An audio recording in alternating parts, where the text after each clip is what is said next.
this, really started early after I started at DC as a passion project, where at that time we were coming off, Matrix and Animatrix and stuff like that at Warner Brothers. And as an animation fan and a comic book fan and a sci-fi fan my whole life, having just started this job at DC, I said, well, wouldn't it be cool if we can make animated movies like for us, for our core demographic, for the people that are into this stuff? And that was one of the first conversations, and sort of took a couple of years to sort of get all the different ducks in a row to start with this whole DCU line of movies.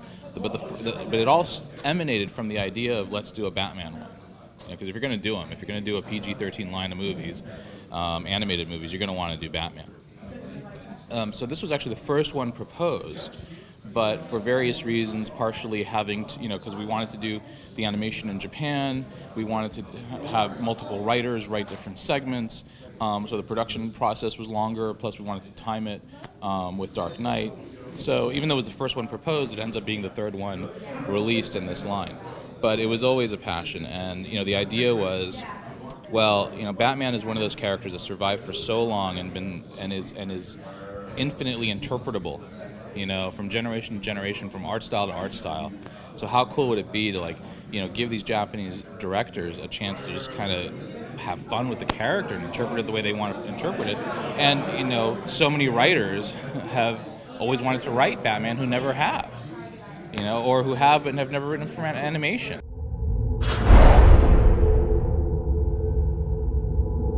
We got really lucky. I kind of had a short list of who I thought had a great voice for the character, who had, had an opportunity for the character. We got everyone we wanted.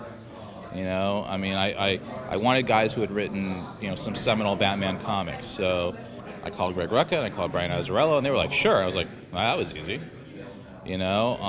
I wanted someone who, hadn't necessarily written Batman, but has a good, really kind of noir voice and has some cachet as a screenwriter.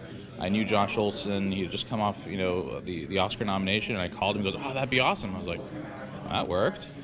Jordan Goldberg, who had, worked with the Nolans very closely, is I think, co-producer on the new movie on Dark Knight. He had a story, and really good guy, really talented writer, and it made sense to involve him, and he was psyched for it.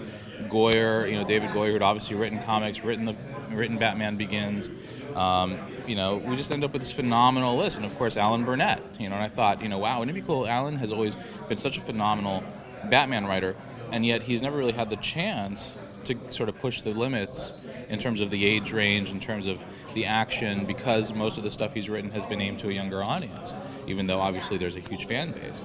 And I asked him, I said, how do you like to do this? He said, great. So we got everybody we wanted, which was shocking and amazing, and I think just a testament to the power of the character.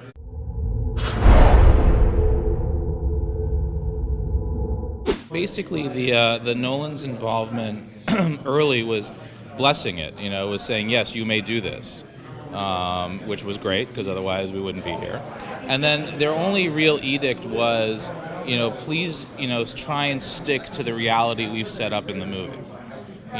So, obviously stay away from the Joker, because where they're going to introduce him. Try not to do, it wasn't like, they didn't give us any hard and fast rules, but it was more like, we've set up this reality in Batman Begins in this sort of tone. So if you could stick to that, that would be great. So we tried to do that as best we could.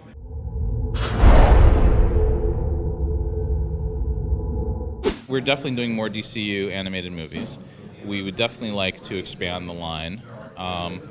It depends on the fans, and we really try and respond to what the fans want. And sometimes that fan is me, but really we canvass the fans, and it's really interesting because I get asked about a lot of titles when I'm at cons. What about this one? What about that one? I say, hey, you know what? Tell us you want to see it, and we'll sort of aggregate those lists. And honestly, it's a bit weighted because obviously you're going to get a lot of people saying, give us more Batman, give us more Superman.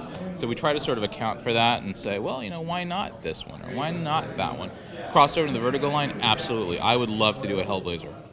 I would love to do Hellblazer if they let me.